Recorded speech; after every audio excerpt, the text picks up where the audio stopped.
Good afternoon, dear friends. This is Helge speaking, and this is actually recorded today.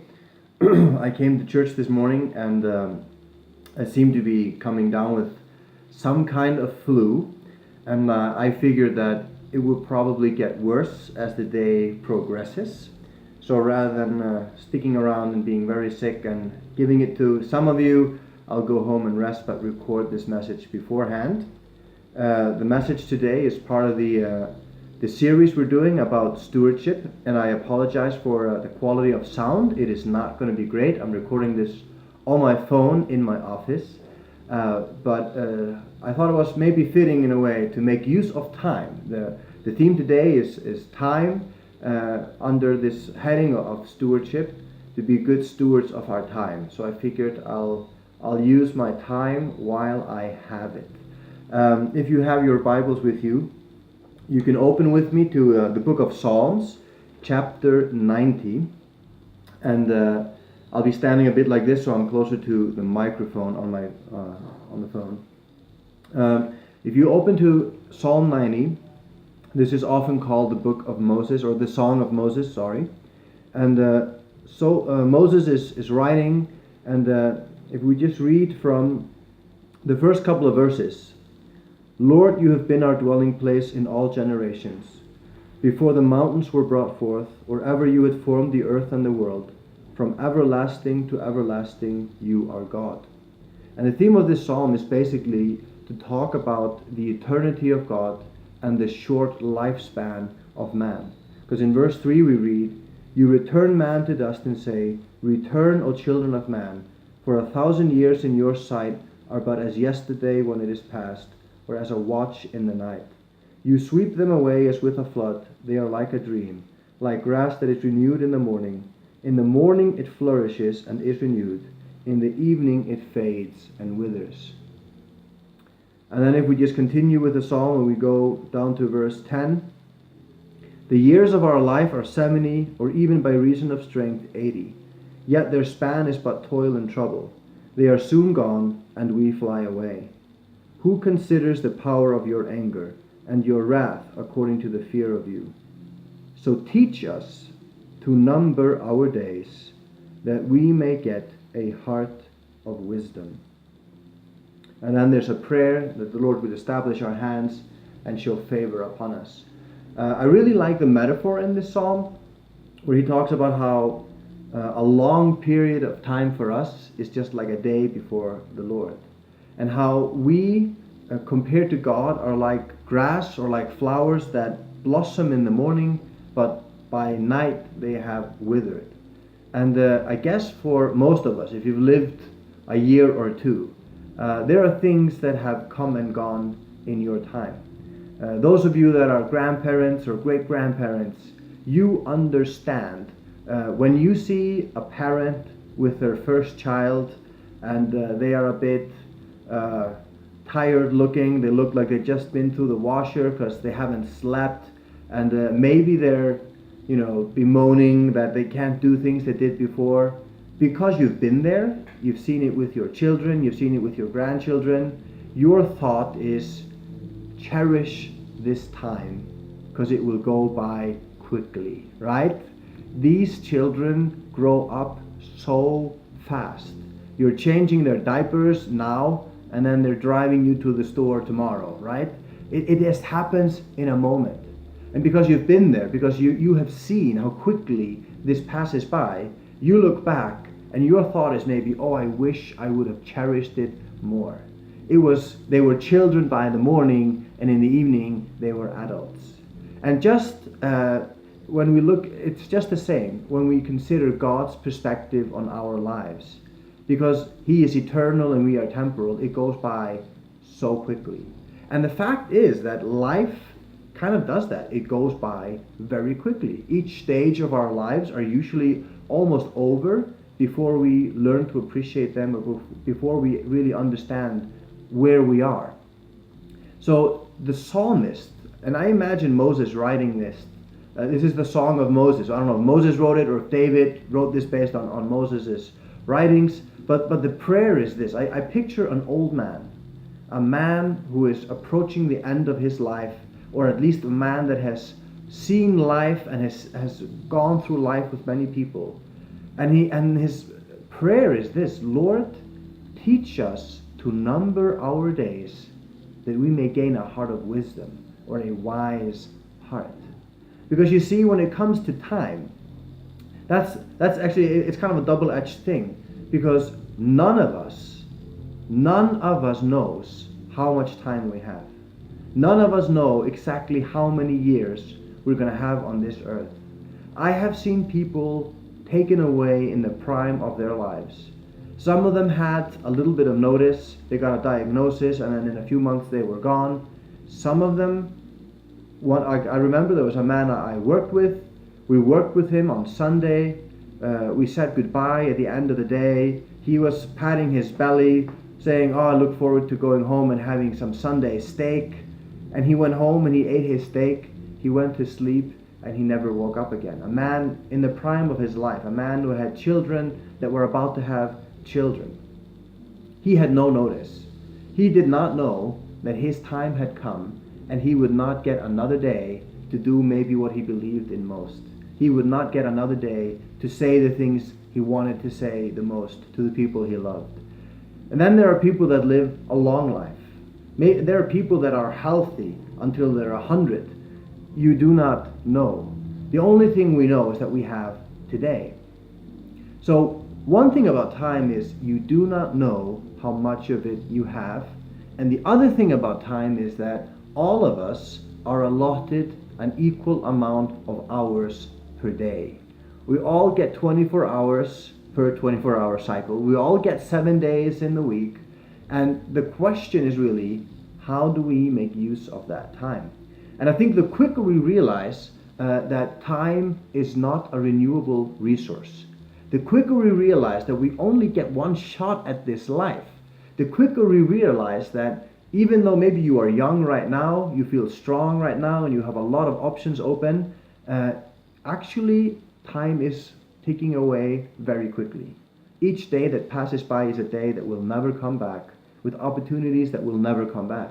So the quicker we learn to value each day, the quicker we learn to value every season we go through, every opportunity. Some of you are here in Iceland for a short time. Some of you are here for maybe one semester. Some of you are here for a year, 2 years. Some of you think you're here for life, but you'll be gone a year from now. We don't know. But it's such a valuable lesson to learn to value each season while you are still in it. Lord, teach us to number our days, that we may gain a heart of wisdom. The quicker we realize that we are mortal human beings and that time is actually flying away, the quicker we will become wise and the better we will use our days. There's another verse I want to read to you, and then I'm going to kind of allude to a second verse. And because I'm doing this by phone and it's not great quality, I'm going to keep it short this time, which those of you that know me realize is not something that happens often. So cherish this season as you go through it when Helgi preaches for a short time. But in the book of Ephesians, chapter 5, Paul this is the last part of the epistle, where he's kind of giving his encouragement and he's kind of charging the church to live out the message of the book. And he says in chapter 5 from verse 8, "For at one time you were darkness, but now you are light in the Lord. Walk as children of light, for the fruit of light is found in all that is good and right and pure, and try to discern what is pleasing to the Lord. Take no part in unfruitful works of darkness, but instead expose them. For it is shameful even to speak of the things that they do in secret." And then if we go a little bit further down, he kind of repeats this encouragement, and he says, "Look carefully then how you walk, not as unwise, but as wise." And that kind of connects with Psalm 90. "Not as unwise, but as wise, making the best use of the time, because the days are evil. Therefore do not be foolish, but understand what the will of the Lord is. And I just like this connection. Don't live in a foolish way. Be wise and make good use of your time. Because time is an unbelievably valuable resource. And when it comes to things like, just the stuff around you, the people you love, you don't know for how long you have them. If you're a parent and you have children, seriously, they're going to grow up quicker than you will believe. Make good use of the time. Don't work and work and work and postpone, and don't postpone life until you are older or until you have more money. You will never get it back. And then maybe by the time that you feel like you have enough time to spend with them, maybe the time is gone that they are so interested in spending time with you. When they're children, they love every minute that you give them. And if you invest your time with your children then, you will actually reap the benefits of that as they grow older.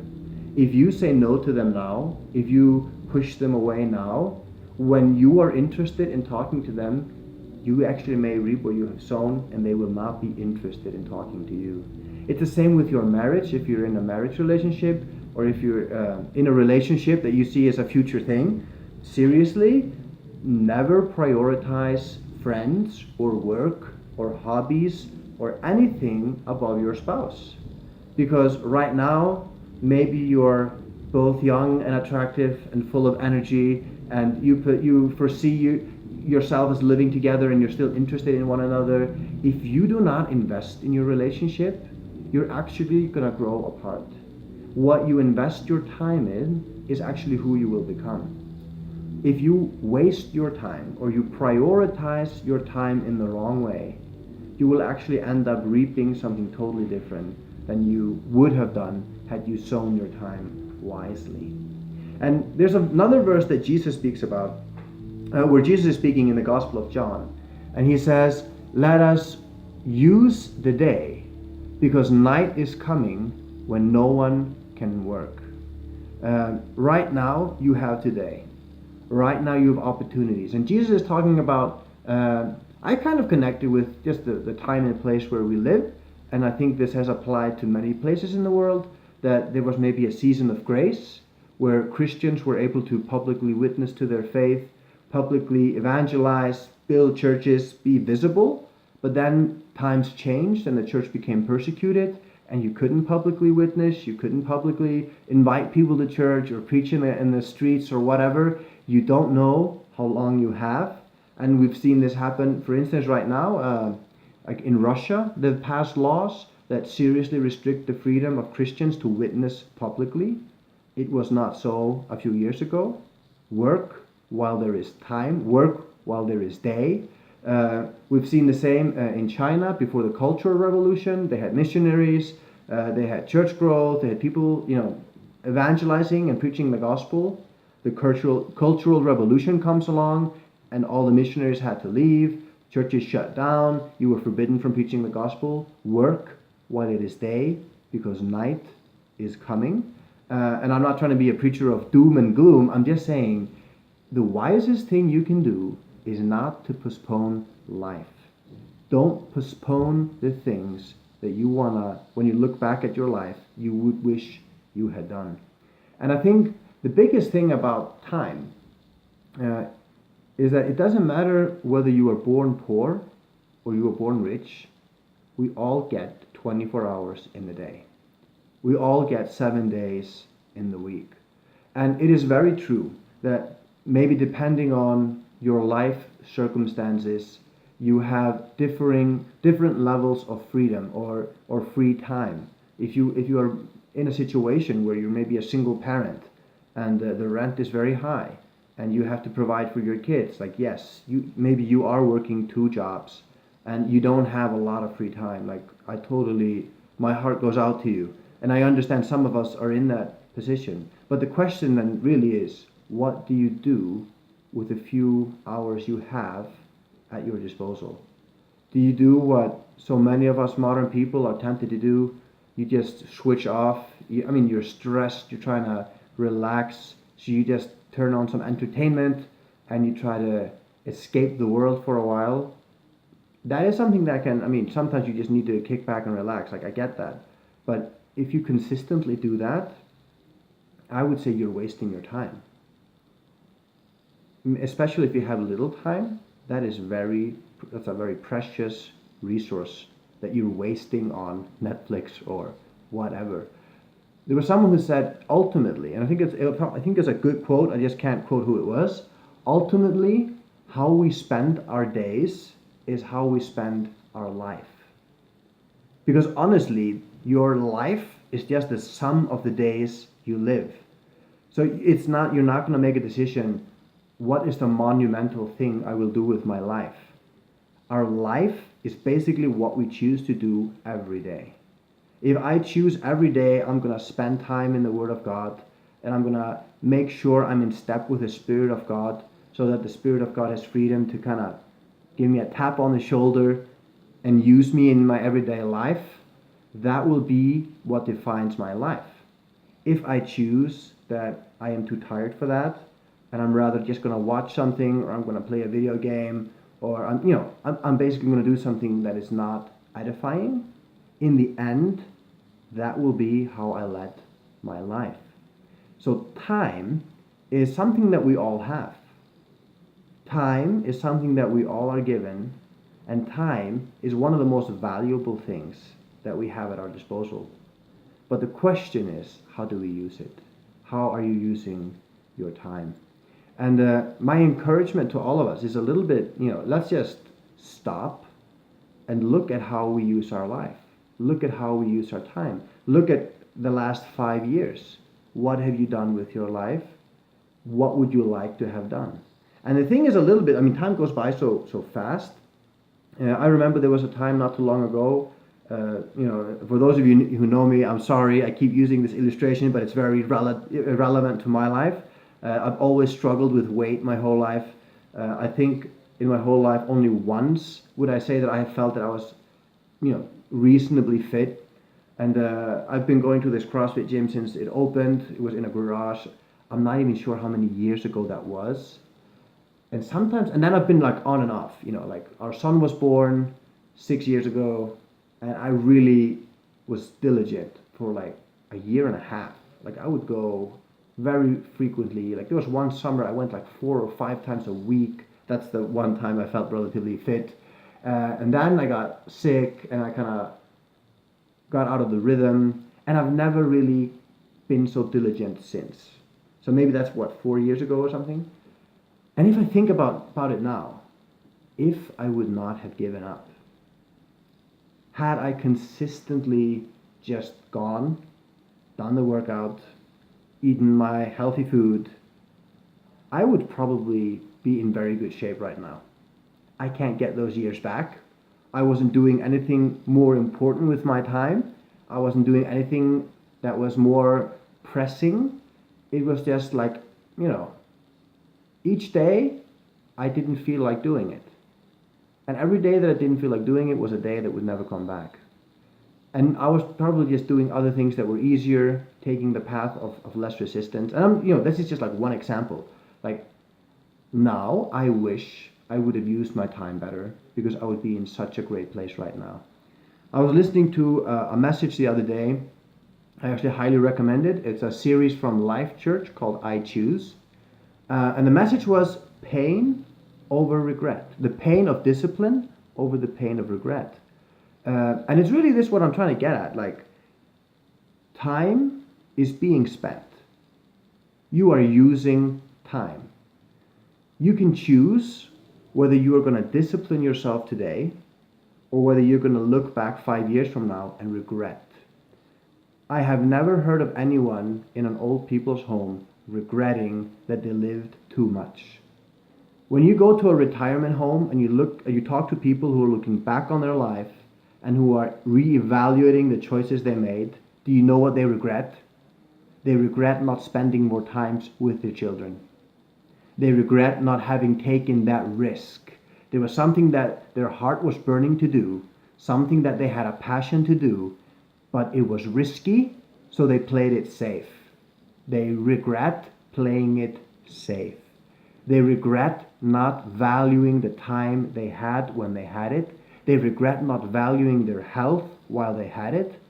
They regret not having done the things that we take for granted and we waste.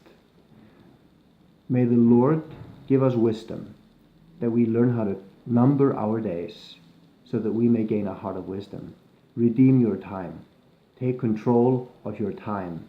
Dedicate your time to God. Dedicate your time to things that you're passionate about and you believe in, because you only get one life. You don't even know how long it's going to be, but I guarantee it's going to be shorter. Like, it's going to feel shorter than you anticipate. Time is flying. Are we keeping up? May God bless you. May God grant you wisdom. And may God give us just courage to grab hold of life and to live it out fully while we have it. I hope I'm going to see you next week. I hope I'm going to be, I'm sure I'm going to be fine by then. And I hope I didn't give it to any one of you, whatever flu I'm coming down with. But God bless you. I'm sorry I couldn't be with you, especially my friends whose last Sunday it is, Isaac, Richard, and Emmanuel. May God bless you and give you a blessed return back. And thank you for the time you spent with us. And if there's anyone else that's there that I forgot, whose Sunday this is the last, I hope you used your time well while you were here. May God bless you, and may we see each other soon. Amen.